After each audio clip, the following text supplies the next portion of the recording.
Good morning. I hope you're well. I hope you're already focused on Jesus. We're in Matthew chapter 5, the Sermon on the Mount, and we're listening to Jesus. We're listening to him telling us that we can be deeply, permanently blessed.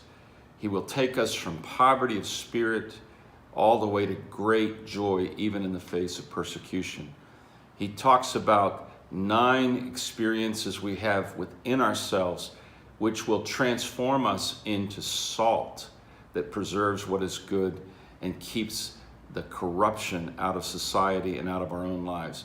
He tells us that he can take everything that we dreamed of that is good and fulfill it, because he is the fulfillment of every good dream and every righteous act. And he can actually turn us into people who are just. And he can also establish in our lives a brand new circumference of love.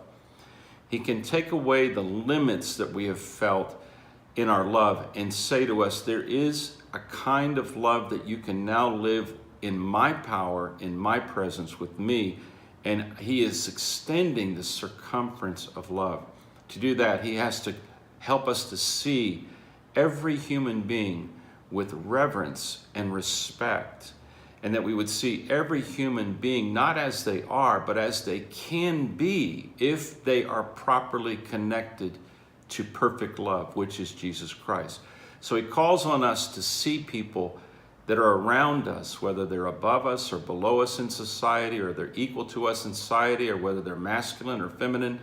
He tells us that we can now live in another way. And so he very carefully takes each group of people around us and he tells us what the circumference of love is for that person.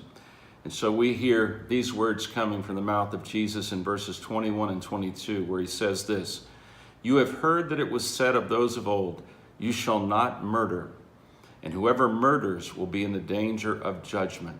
But I say to you that whoever is angry with his brother without a cause shall be in danger of judgment." Whoever is angry with his brother without a cause shall be in danger of judgment. Jesus said, you heard of the old that it was the circumference of love means you shouldn't murder anybody, because then you will be judged. But here he takes the circumference of love out to another place, and he says, you should not be angry with your brother. And the word brother here is someone who is on the same level with you. But really it's talking about every human being that's in our life. We should see them as our brother and sister in the experience of being a part of humanity.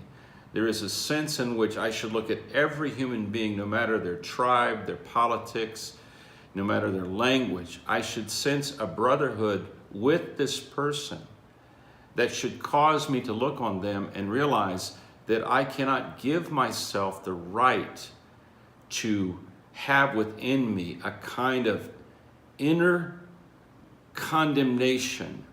It's a judging of the person.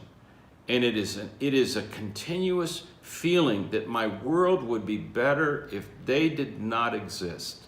That's what anger does in us. If we cultivate anger toward a group of people, or anger toward another political party, or anger toward a neighbor, or anger toward a kind of person, we are setting the stage for murder. And we actually are already involved in the process of murder, even though we've not come to murder. When we demonize a person, when we demonize an opinion, when we demonize a person, we give ourselves total permission to wish the worst would happen to them. And if it did happen to them, we would celebrate that it happened to them. Jesus says to us, you've heard in the past that you cannot murder, and that's true. But he says, but I say unto you. This is the difference that Jesus makes. Jesus is not an opinion about the law that needs to be fulfilled. He is the law fulfilled.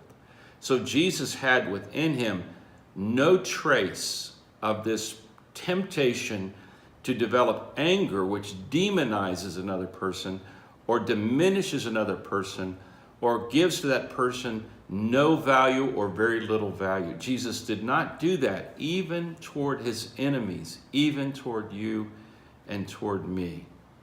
If I am to live the Beatitudes, if Jesus is to take me from poverty of spirit all the way to meekness, all the way to being a peacemaker, all the way to being joyful in the midst of persecution, then once he has done this inner work in me, it must become the outer circumference, visible and available love. And so I start here. I look into my own heart and I look and see if I am carrying within me a kind of hot anger toward a kind of person that I wish did not exist, or I wish was far, far away from me. Take a look at your post on Facebook. Take a look at the words you say when you're really upset. Be honest. And if you find a word, an attitude that fits this thing of anger, then take it to Jesus and let him calm you and clean out this anger, which is the beginning of murder. Jesus is not interested in just the final effect. He's interested in the root, in the cause in us.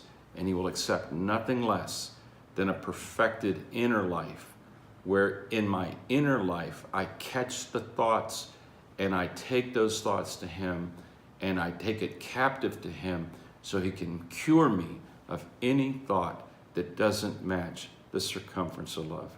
I know it sounds tough, but this is where it begins, in the inner world, but it always shows up in the outer world. I pray the center and circumference of your love would be Jesus, and you would live in harmony with him, and you will have your love perfected.